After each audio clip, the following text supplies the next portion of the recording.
यति बेला हामी चण्डीगढको सेन्ट्रा मल मा नेपाली चलचित्र उनको स्वेटर भन्ने चलचित्र हेर्नको लागि यहाँ उपस्थित भएका छौँ। यो पार्किङमा आइपुग्दा सेन्ट्रा मलको पार्किङमा आइपुग्दाखेरिको यो दृश्य हो। यहाँ धेरै नेपाली साथीहरूको जमघट भइरहेको दृश्य चाहिँ हामीले कैद गरेका छौँ। यहाँ बाहिरै केही साथीहरू फोटो सेसनमा पनि लाग्नु भएको छ।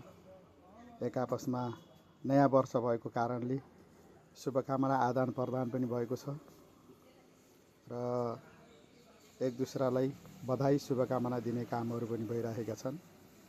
र यसपछि हामी यो फोटो सेसन पनि सामान्यतया कैद गरिसकेपछि हामी यो मलभित्र प्रवेश गर्ने जमर्को गर्दैछौँ।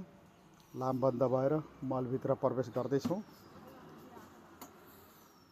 हालाकि हाम्रो चौथो मन्जिलमा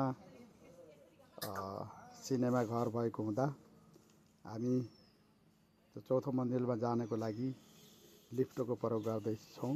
र यो लिफ्टमा चाहिँ चौथो मन्जिलमा हामी पुग्ने जमर्को साथ अगाडि बढिरहेका छौँ।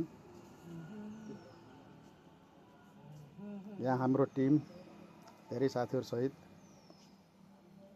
हामी हलभित्र प्रवेश गर्ने एउटा जमर्को साथ यो लिफ्ट प्रयोग गरी चौथो मन्जिलमा पुग्छौँ। र अब भने हामी फिल्म हेरिसकेपछि बाहिर निक्लँदाखेरिको यो दृश्य हामीले तपाईहरुलाई जस्ताको तस्तै बताइरहेका छौँ। जस्ताको तस्तै केही प्रतिक्रियाहरू पनि लिने काम गरेका छौँ। त्यो प्रतिक्रिया पनि देख्न सक्नुहुनेछ। कस्तो लाग्यो म्याडम? फिल्म कस्तो लाग्यो? एक नम्बर, एकदम राम्रो। सन्देशमूलक पनि थियो। बीचमा एउटा धनीले गरिब वर्गहरूलाई शोषण गरेको, एउटा जातीय विभेद गरेको,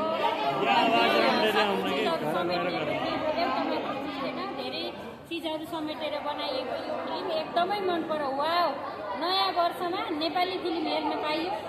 तपाईहरुले यो नयाँ वर्षमा फिल्म त हेर्नुभयो, फिल्म कस्तो लाग्यो? एकदम राम्रो छ। राम्रो थियो। गानाहरू त एकदमै 5 स्टार अनि ठिक थियो। भन्ने नेपाली चलचित्र हेर्न आइएको थियो हैन? कस्तो लाग्यो तिमीलाई?